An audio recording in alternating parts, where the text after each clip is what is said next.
and Support begins in 3, 2, 1.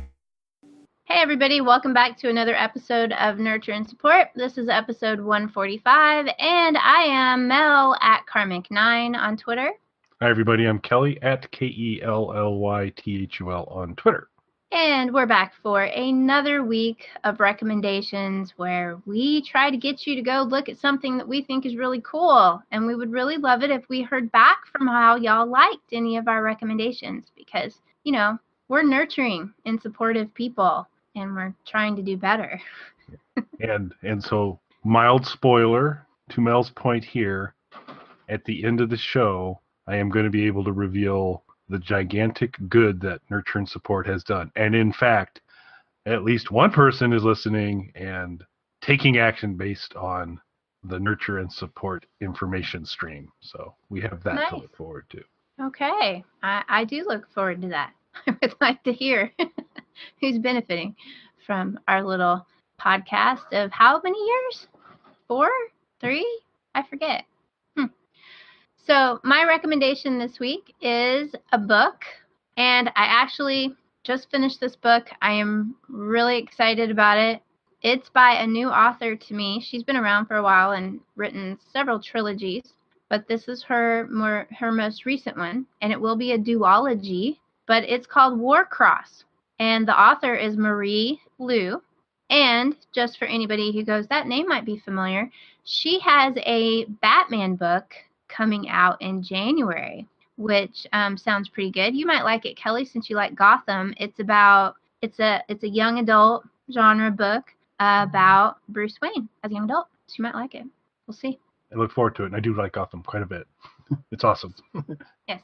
So Warcross is, we've been getting a lot of these books set in the future where our society has pretty much become virtual, where we're all living kind of in the virtual space around a virtual game, you know, a la Ready Player One, which will be coming out in theaters soon, but I recommended it as a book a long time ago.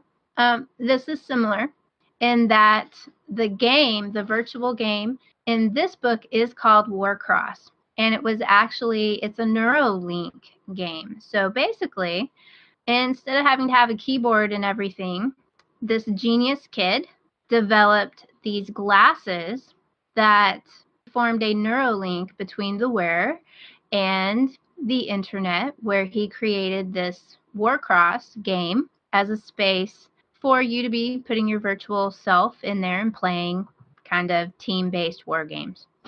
And he, of course, became a mega multi-trillionaire person. And the actual main character of the book is a young girl named Emika Chen. She is in New York, and she's 18. And as in many of these kind of books, she's all alone in the world with a tragic past, and she's very, very, very poor.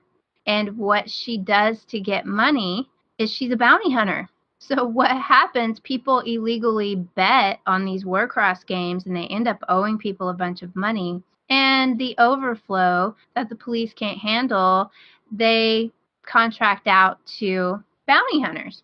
That's how she has supported herself up to this point, that she goes and collects bounties. So back to Emika Chen. She's a bounty hunter. She's very poor. She's a hacker, and she's got to make rent or she's going to get evicted. So she does this little hack that ends up glitching the major Warcross opening championship to their yearly tournament, and the entire world sees her there. This is highly illegal, and ultimately leads to her getting offered a job for the company that runs Warcross, which is run by the genius guy who's now in his 20s who invented the technology. And his name is Hideo Tanaka. So I don't want to give anything away about what happens in the story because this is the future, and it's full of all sorts of cool virtual game-related technology and things going on. There are some mechs in some of the games. So if you're a gamer, you're going to like it. It is not as mired in 80s culture as, say, Ready Player One, doesn't get into all of that. But it is a fun virtual world type of game. And, if you pay close attention, you can tell where the twists in the story are going to happen by the end, because there is a second book that will tie up the story. But I will tell you now, it does not at least end on a cliffhanger, which I always hate. So it ties up this part of the story pretty well, but there's going to be a second part. So a conspiracy goes on. Somebody's hacking the game. She gets hired to find out who is trying to influence the game, or why they're hacking the game, why they're doing this. And so she's sent into the game, actually as a competitor, to try to track all this down, and hijinks and danger ensue from there. And it was really a good book. I really liked it. Like I said, this author's new to me, Marie Lu, but she's got several other trilogies out, and this is apparently kind of her thing, is a lot of action in her books. And I liked it. I really enjoyed this one. So I would recommend that everybody read Warcross. It's been highly touted on a number of 2017 lists. This book did come out this year. So I finally got a 2017 book read in 2017. I'm very proud of myself. And I think it would make a great TV series or movie, actually. So I really enjoyed it, and I think other people would enjoy it too, particularly if you like that kind of gaming aspect, virtual world to some of your stories. And that's becoming something that's a little more common these days, but it's always enjoyable. And I really did like this one. I think it was pulled off very well. So I recommend it. Excellent. It does sound fun. And so it is going to be a two-parter, but the second part has not been released then? And No, and this no book, ETA? not really. This one just came out this summer, so I would imagine it's going to be at least a year. So that's the bad part about reading books when they first come out and they have sequels. You have to wait.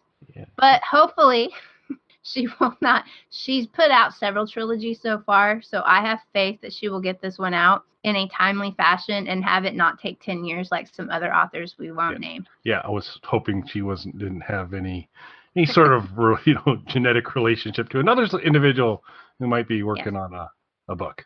Maybe. Yes. We hope. Okay. Yes, I have faith she's going to get this one out, at least in the next 2 years, I imagine. There you go. Good. Excellent recommendation. Okay, well, you've inspired me to stay in 2017 for my recommendation. Okay. But only partially. So my recommendation is for a documentary released in 2017, but it's about a movie that was released in 1999. So it's a mix. I get partial credit for contemporary. It is a documentary about Jim Carrey and his portrayal of Andy Kaufman. Okay. And so Jim Carrey portrayed Andy Kaufman in the 1999 movie Man on the Moon. And this particular documentary is called, so the long version of the name is Jim and Andy, The Great Beyond, featuring a very special contractually obligated mention of Tony Clifton. So we'll get back to Mr. Clifton in a second. But you'll also find it as Jim and Andy, The Great Beyond, more often than not. It's on Netflix. It runs an hour and 34 minutes. So let's kind of go through a couple things here. So you're familiar with Andy Kaufman, I assume. Yes. He was a quirky guy. He had kind of a different approach to things, pretty fearless in what he did. When Jim Carrey went on set, and through the entire time that they recorded this movie, or when they were recording the movie, he stayed in character as Andy. He would not respond to people calling him Jim. He was Andy Kaufman. They actually share the same birthday. They're both born on January 17th, which is kind of interesting. Yeah. But he unshakably and creepily remained as it, because you'd see because they shot a lot of additional footage that Universal, who released Man on the Moon, basically capped them and said, you're not, because if you put this stuff out, people are going to think you're crazy and it's going to hurt our film. So it took a while for it to make its way out. And so a lot of this consists of that backstage footage of them doing cut, and poor Milos Forman, the director, going over to talk to Jim Carrey, and I don't know who you're talking about. I'll tell Jim when I see him, but I'm Andy. And he was 100% bought into it. When And so that would be kind of strange. But then, so you know Andy Kaufman. Do you know Tony Clifton? I know the name, but I can't bring up a picture in my head, so I might need to Google him. So Tony Clifton is a horrific lounge singer, bully, horrible guy that oftentimes was Andy Kaufman in a tremendous amount of makeup. And during the time when Andy Kaufman was around, he was like, I don't know what you're talking about. Tony Clifton and I are two different people. And so he would kind of actively deny it. And he had a buddy that would occasionally dress up as Tony Clifton too, to kind of further mess his process up, because there's actually some footage of Tony Clifton coming to a party that Hugh Hefner was having, and everybody assuming it was Andy Kaufman, and walking him in, and Tony Clifton being the obnoxious Tony Clifton, or excuse me, yeah, and then actually Jim Carrey shows up. So it's this whole process of people are very confused by the whole thing. I'm confused. It's very convoluted. Yeah, it's very convoluted, but it's an interesting kind of case study of seeing him lock into this. And so when he's Andy, and when he's portraying Tony Clifton, he's Tony Clifton. He would drive to the set because there's quite a bit of makeup to make someone, either an Andy Kaufman or a Jim Carrey, look like Tony Clifton. So he would drive to the set with a paper bag over his head until he could get into the dressing room. Other very strange parts in this is that Andy Kaufman's sister came on set and visited with Jim because she wanted to have a little more time with her brother. And so she kind of felt that Andy Kaufman's father was on set, and he was like, wow, it's like it's him. It was just very strange. So you get a lot of this backstage footage, a lot of this strangeness, and it's intercut with current day Jim Carrey kind of talking about his world view. And he kind of came to an epiphany at the end of this movie that maybe Andy was right and everything's really fake and this type of thing. So it's this very kind of strange thing. And I don't know if you saw maybe a month or two ago, there was a red carpet interview where Jim Carrey was there, and he kind of was talking to the individual, and it was a very kind of strange conversation. And it all seems kind of grounded in this, that he's just kind of pulled back into a different space. He went on after this to do some other movies and seems to have shaken it, but it is profound when you see this process of how deeply he's immersed himself in the character. So it's a pretty fascinating thing to see. And Danny DeVito's on set, and you can kind of see him really scratching his head a lot trying to figure this out. Jerry Lawler, who was the wrestler who Kaufman and he did a lot of stuff together, they were actually friends and planned a lot of their big kind of fight scenes and things that happened like on Letterman and all that. But for whatever reason, Jim Carrey decided his version of Andy Kaufman did not like Jerry Lawler. And so there were kind of constant things going on there that were a little tense and a little uncomfortable. And so you get to see some of that. But it is, I think Andy Kaufman was a brilliant comedian and a real interesting character. And Man on the Moon's an excellent movie that I think captures a lot of what he's about.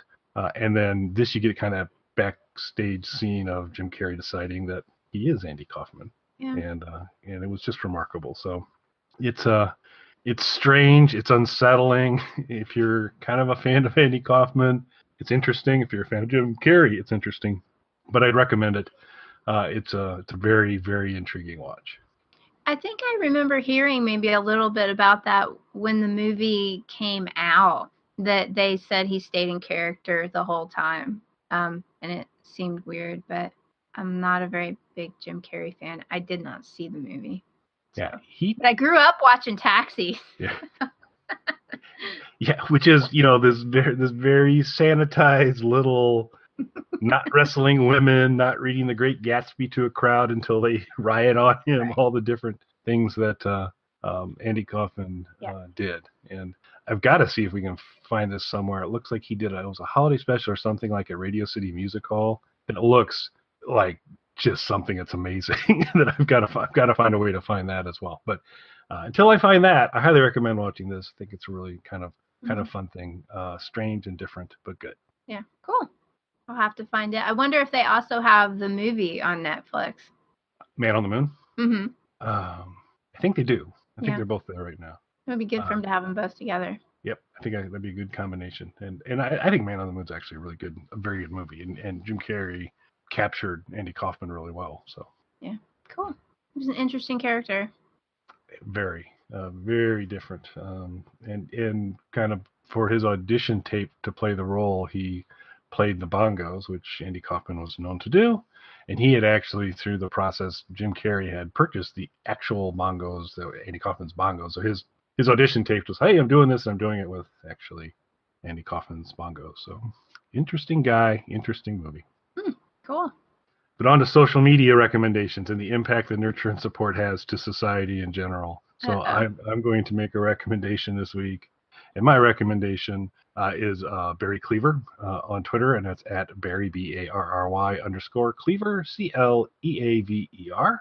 Because 9 hours ago from this recording, Barry tweeted out, so there's a hashtag going out right now that says, as Drunk Santa would say, is the hashtag as Drunk Santa would say. And what Barry Cleaver said is, and this isn't going to help us on YouTube, sorry, but I got kicked in the sack by that jerk Sean Schick, is what he said. And so then he's got his as Drunk Santa would say, and the Jerk Wars hashtag as well. Yes. And then he cites the episode of Nurture and Support, which is episode 51, where I have a pretty strong hunch. I didn't go back and check, but I think I probably encouraged many people to go out and tweet Jerk Wars things at Sean Schick. So, yes. So people are listening and they're taking action, and they're taking the right action. I would recommend again that if you haven't called Sean Schick a jerk and use the hashtag Jerk Wars, you really should, because that's the America we all want to live in. Yes. I'm still waiting for the Drone Wars edition of Jerk Wars.